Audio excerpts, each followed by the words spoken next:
Il est là. Ouh! Et la quarantaine n'a pas été facile. Il faut vraiment que j'aille me faire couper les cheveux. L'école du jeu, en partenariat avec la boutique L'Imaginaire. Au-delà de vos attentes.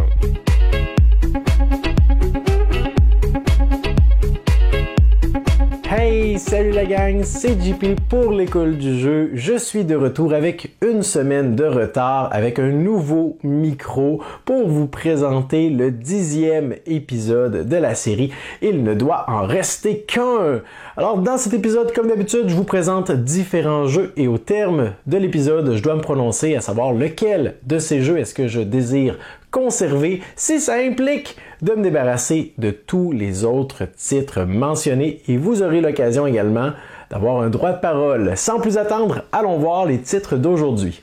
Encore une fois aujourd'hui, nous avons 5 jeux radicalement différents et avant de vous en faire la présentation, sachez que vous pouvez consulter la description sous la vidéo si vous désirez obtenir plus d'informations en détail sur l'un de ces titres. Nous vous avons proposé beaucoup de contenu sur presque la totalité d'entre ces 5 jeux.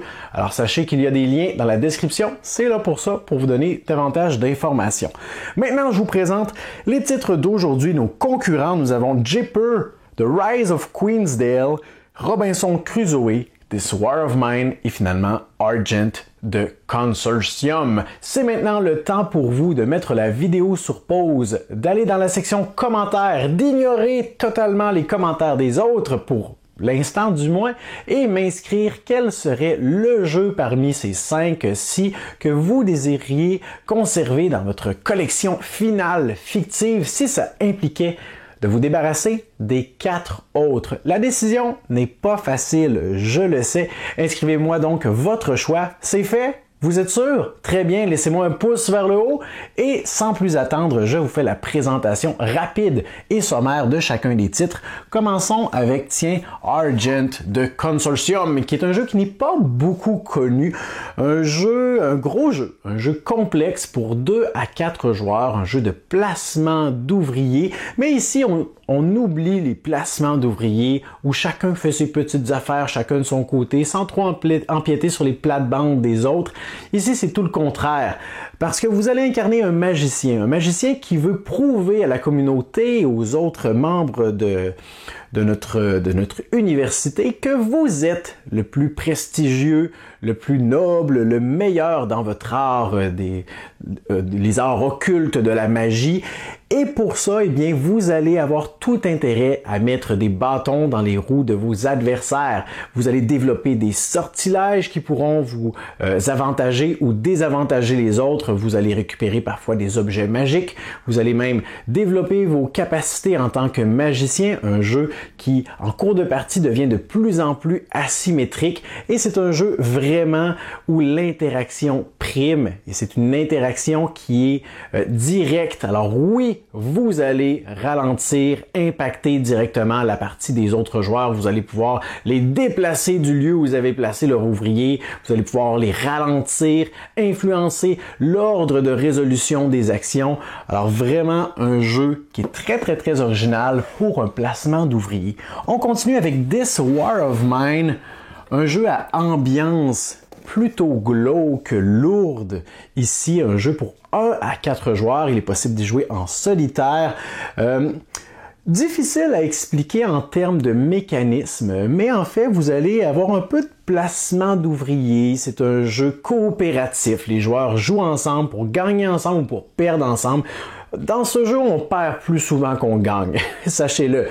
Et vous allez surtout avoir un aspect narratif. Vous allez vivre une histoire, vous allez plonger dans une thématique particulière au milieu d'une guerre civile dans un pays fictif. Vous incarnez les survivants qui se terrent dans un refuge.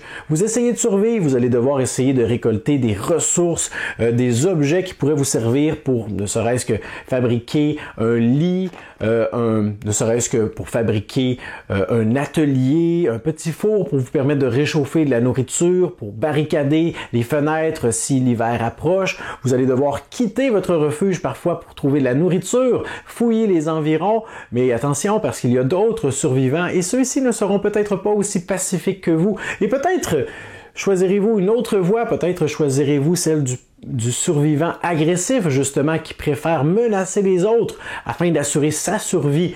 En fait, vous allez faire tous les choix dans ce jeu dont vous êtes le pas si héros, tout dépendant de ce que vous désirez faire en cours de partie. On ne joue pas pour gagner ici nécessairement, mais bien pour l'histoire qu'on est en train de vivre, même si parfois elle nous plonge dans des situations vraiment délicates. On continue avec le prochain jeu, Robinson Crusoe, qui est un autre jeu plutôt thématique pour 1 à 4 joueurs, un autre jeu coopératif, les joueurs jouent ensemble. Ici, vous allez être laissé à vous-même sur une île déserte et selon le scénario que vous allez désirer mettre en place, je crois que le jeu vient avec 6 scénarios ou 8, je ne sais plus, différents, vous aurez des objectifs à atteindre. Mais toujours en gardant en tête que votre objectif principal est la survie. Alors oui, vous devrez vous construire un campement, vous devrez vous déplacer d'une zone à l'autre, vous devrez chasser, vous devrez vous fabriquer des outils, des objets, n'importe quoi qui pourrait augmenter vos chances de survie, mais tout en gardant en tête votre objectif également secondaire. Comme par exemple le premier scénario, eh bien, c'est de survivre et de réussir à fabriquer un immense tas de branches pour allumer un feu, ce qui va provoquer un immense nuage de fumée, de détresse, et lorsqu'un bateau passera à certains tours bien précis du jeu, vous aurez une chance de vous faire secourir. Mais pour ça, il y a une tonne de choses à prendre en considération, des événements à gérer, et ceux-ci sont très rarement positifs. On continue avec The Rise of Queensdale, un jeu pour 2 à 4 joueurs, un jeu legacy ici, un jeu de gestion de ressources avec un aspect de placement de tuiles, construction de villages, mais avec un aspect legacy, c'est-à-dire qu'il y a des cartes dont vous devrez vous débarrasser de façon permanente, en les déchirant entre autres. Vous devrez coller des autocollants sur des dés, sur des tuiles, barbouiller parfois sur certains éléments de jeu, écrire. Alors, c'est vraiment un contexte particulier pour les jeux de société, le terme de legacy, ce genre de concept. Mais ici, on parle d'un jeu de gestion où les parties sont très rapides. En fait, moi, j'y joue dans une configuration à 2 joueurs et on parle d'environ 30 à 40 minutes maximum par partie. C'est excessivement rapide. C'est très satisfaisant également parce que on commence à mettre en place une machine où on commence à faire des points, on génère les ressources dont on a besoin et la partie prend fin assez rapidement également. Alors, il faut rapidement mettre en place ce qu'on veut essayer de faire. Il y a un bon mécanisme de rattrapage également. Si notre adversaire gagne trop de parties d'affilée, on a moyen de revenir dans les parties suivantes pour rester dans la compétition. Beaucoup de composantes, beaucoup de possibilités pour personnaliser notre petit lopin de terre dans Rise of Queensdale. Et finalement, nous avons la petite boîte d'aujourd'hui, ce qui n'en fait pas un moins bon jeu. Et parfois, il y a des gens qui me laissent comme commentaire « Ah, mais là, tu as mis une toute petite boîte, un tout petit jeu dans un carré avec des gros jeux. » Ça ne veut rien dire. Vous retournerez voir, je crois, l'épisode 8 ou 7 où Welcome to a remporté l'épisode devant des gros jeux comme Détective, comme Sherlock, comme Steam Time, tous des jeux que j'aime beaucoup. Alors, ce n'est pas parce que je vous présente une petite boîte que elle n'est pas nécessairement un concurrent sérieux. Et Jipper est probablement l'un des meilleurs jeux, selon moi, à 2 joueurs seulement. En fait, dans Jipper, vous allez avoir différentes possibilités. Vous allez avoir une main de cartes. Il y aura une rivière de cartes sur la table. À votre tour, vous pourrez décider de récupérer soit tous les chameaux qui se trouvent devant vous. Les chameaux vont pouvoir être utilisés en cours de partie pour différentes choses. Ou vous pouvez également récupérer des cartes ressources. Si vous en récupérez seulement une, celle de votre choix, vous l'ajoutez à votre main. Vous en avez donc davantage en votre possession. Vous devez savoir qu'il y a également 5 ressources différentes. Ou vous pouvez également décider de ramasser le nombre de ressources que vous voulez selon ce qui se trouve devant vous, mais vous devrez les remplacer, les cartes que vous avez prises, par d'autres cartes que vous aviez préalablement en main. Donc ça, c'est les 3 options qui s'offrent à vous pour récupérer des cartes. L'autre option que vous avez, c'est de vendre différentes cartes que vous avez en main du même type, donc un nombre bien précis, pour aller récupérer des jetons de joyaux qui vont vous donner des points de victoire. Alors il y a toute cette gestion de timing également, à savoir est-ce que j'attends pour aller récupérer une carte de plus, ça va me donner un jeton supplémentaire, des points supplémentaires, mais notre adversaire surveille ça également. Alors tous d'excellents jeux comme vous pouvez le constater, et Jipper ne veut plus du tout rentrer dans son emplacement habituel, mais, et c'est maintenant le temps de la phrase fatidique, mais si je ne devais en garder qu'un, parmi ceux-ci, parmi tous ces jeux qui sont un peu différents à leur façon, je suis déchiré entre deux jeux qui selon moi se ressemblent beaucoup, mais j'irai avec Robinson Crusoe.